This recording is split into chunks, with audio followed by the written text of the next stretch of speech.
Hello, everybody. Welcome to what will probably be one of the first videos of the AP Euro guys. So that is myself, that is Dr. Hernandez, that is Mr. Peffer, and Mr. Iglesias. If you are one of my students, welcome. If you are one of any of the other AP Euro teachers at American High School, welcome, welcome. We will be doing a sort of round robin here, making some content videos for all of you. So all of you will be seeing a little bit of me, a little bit of Dr. Hernandez, a little bit of Mr. Peffer, and a little bit of Mr. Iglesias as well. So today we're going to be starting with just kind of the intro into the Renaissance, why the Renaissance is going to take place in Italy. So I'm going to go ahead and share my screen here. I got a short little PowerPoint. Please just, if you would like to take some notes as we go through, make sure you have a couple of the key points for what we can take away from Italy being the center and the hub of the Renaissance here, why it was Italy. So first and foremost, location, location, location, the Italian Renaissance and why it began there. And that's what we're going to be discussing. First and foremost, we have to talk about geography. Italy, as you can tell right here, this is the Italian peninsula. Peninsula meaning it sticks out into the water.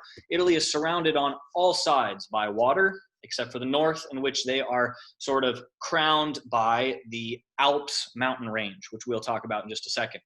Mediterranean, what does this give us? How does this help Italy? Well, there's a lot of things that are very valuable about waterways, especially the Mediterranean. And one of those big ones is trade. You can make a lot of money trading around the Mediterranean.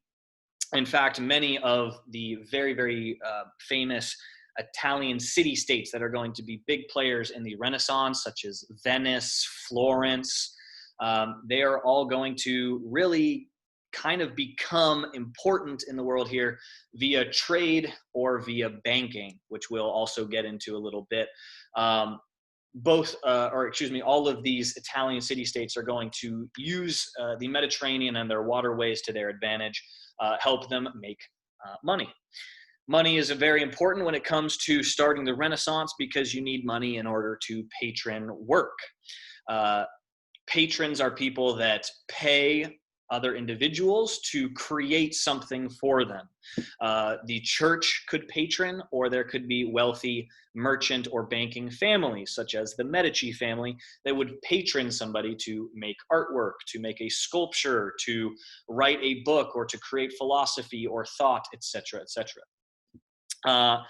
So that is going to be a big part of why the patrons and wealthy families, especially merchant families, are going to help give rise to the Renaissance in Italy. The mountains to the north, they're rather interesting and rather important for Italy's safety as well. The Alps are actually very historically famous for being very hard to traverse.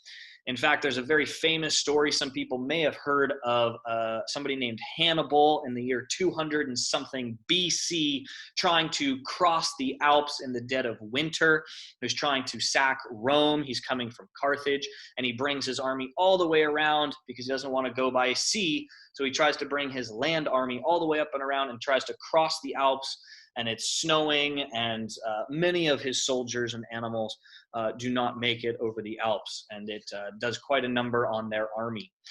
So that is sort of protecting to some degree for the Italians pre-Renaissance as well. Here we go. We talked a little bit about the trading and the waterways of the Mediterranean and how Italy is surrounded on all sides by water. So that's going to bring them a lot of wealth, primarily a lot from trading.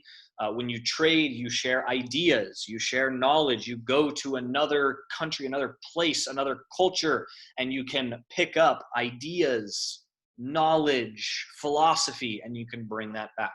So another big reason why Italy kind of becomes this center of thought and intellectual ideas, and it kind of becomes a hub, a sort of spoke and wheel sort of idea where people can leave to but all roads lead to Rome, right? That sort of idea still even persists in the waterways of the Mediterranean. They're kind of smack dab in the middle, so everybody crosses through Italy, meaning that they are able to bring in all these new ideas and thoughts, and that will also come up later on, and we get to another slide.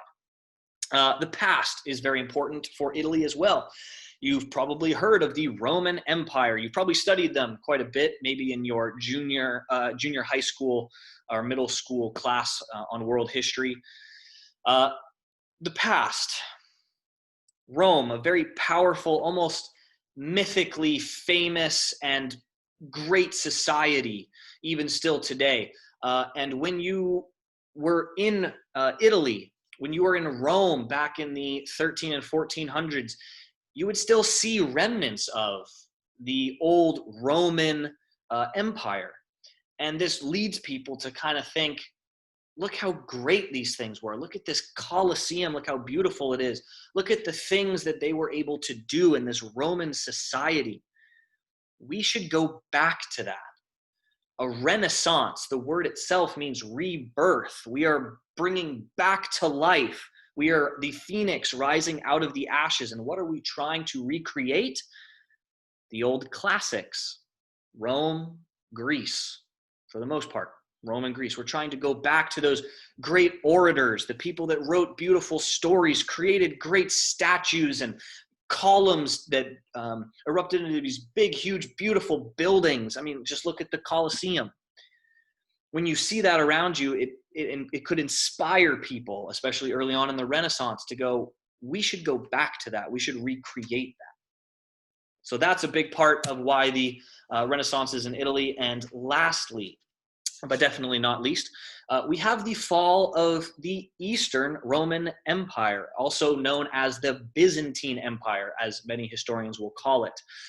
In the 300s AD, Constantine moved the capital of the Roman Empire from Rome over to the Bosphorus Strait, which is now the city of Istanbul. This city has had many names. It was the city of Byzantium, hence how it got the name of the Byzantine Empire. But then when Constantine moved the capital of Rome there, he called it Constantinople. And now that name has since been changed. And now today it is called Istanbul. So it's one city with many different names.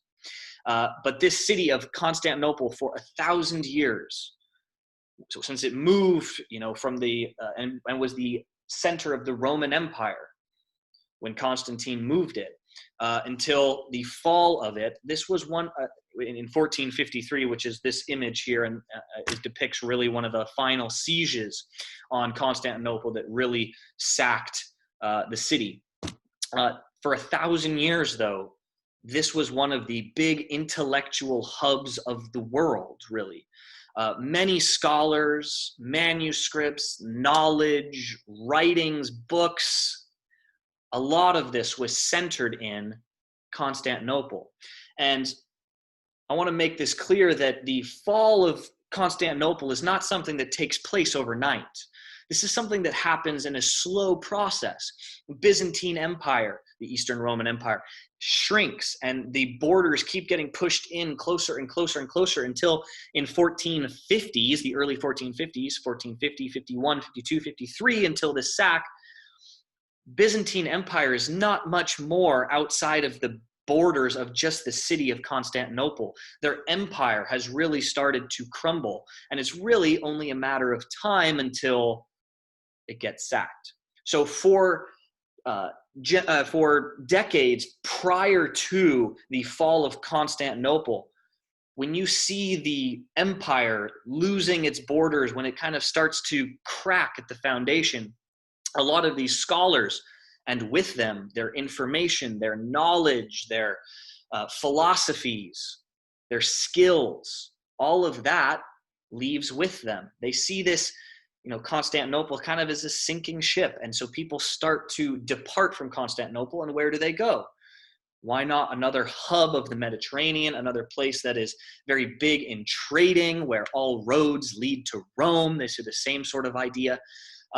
And so a lot of people find their way to Italy and bring with them a lot of the knowledge, information that is really useful. A lot of the classics, the ancient Greek manuscripts, the ancient Roman ones, they find their way to Italy, where people see those, and that mixed with seeing the Roman past all around you in Italy, we're going to recreate that. We're going to have a renaissance, a rebirth, and move into this better, more enlightened time period here in the 13 and 1400s. You know, the Renaissance, we are starting kind of in the middle of the Renaissance, the 1450. The Renaissance has been going on already for, you know, many historians would say for over 100 years.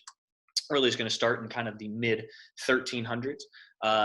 But we are going to jump into the Renaissance here at kind of right in the middle of it as we move into the High Renaissance. So that is a big part as to why the Renaissance does take place in Italy and not somewhere else. So hopefully you enjoyed this.